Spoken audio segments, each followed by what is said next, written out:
À moins que la signification et la valeur de la mort et de la résurrection de Christ ne soient connues, et la vérité de notre identification par la foi avec elle, l'une de deux choses terribles arrivera.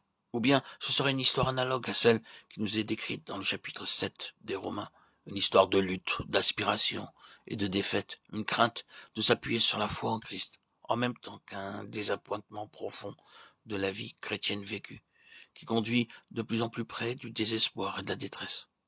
Ou bien l'on en arrivera à cet état terrible qui dessèche la conscience et qui tue l'esprit, et que l'on nomme l'antinomianisme.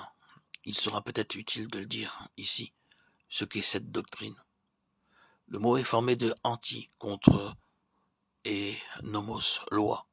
Le terme a été employé pour la première fois par Luther pour désigner les adeptes de Martin Agricola, qui prétendaient que la loi morale comme telle ne liait pas les chrétiens. Mais la chose elle-même existait longtemps avant l'époque de Luther, où le nom lui fut donné. Dès lors, les premiers chrétiens, il y a eu ceux qui ont nié l'utilité de la loi ou ses obligations dans la dispensation de l'Évangile.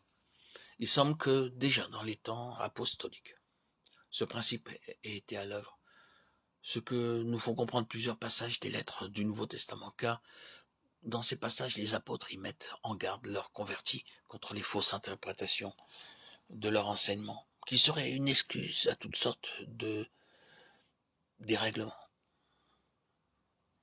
À ceux qui sont dans un esprit de contradiction, désobéissent à la vérité et obéissent à l'injustice, à eux, la colère et l'indignation.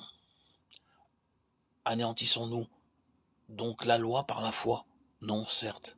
Au contraire, nous confirmons la loi. Romains 3, 8 et 31. Que dirons-nous donc? Que nous devons demeurer dans le péché afin que la grâce abonde? Non, certes. Romains 6, 1.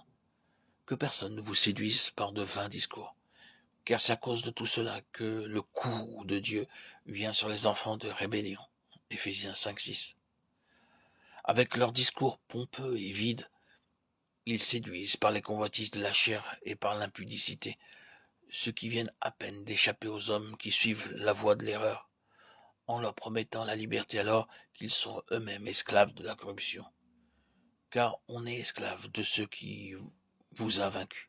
De Pierre 2, 18, 19. Il y a au cœur de cette doctrine une fausse interprétation de la doctrine de la justification par la foi. Quelques-uns ont même enseigné dans le passé que puisqu'ils sont spirituels, leur nature ne pourrait plus être corrompue, quelle que soit leur conduite morale, ou bien qu'une personne élue ne péchait plus, alors même qu'elle commettait des actes mauvais en eux-mêmes. Certes, personne ne soutiendrait délibérément une telle doctrine, mais le principe peut cependant opérer. La justification par la foi, avoir la finalité et la plénitude de la perfection en Christ, la persévérance finale, c'est-à-dire lorsqu'on est en grâce, tout est toujours en grâce.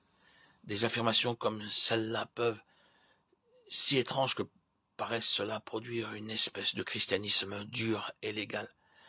S'il est mal compris et résulté en beaucoup de choses positivement mauvaises ou problématiques, ou autre chose que conforme à la grâce de Christ.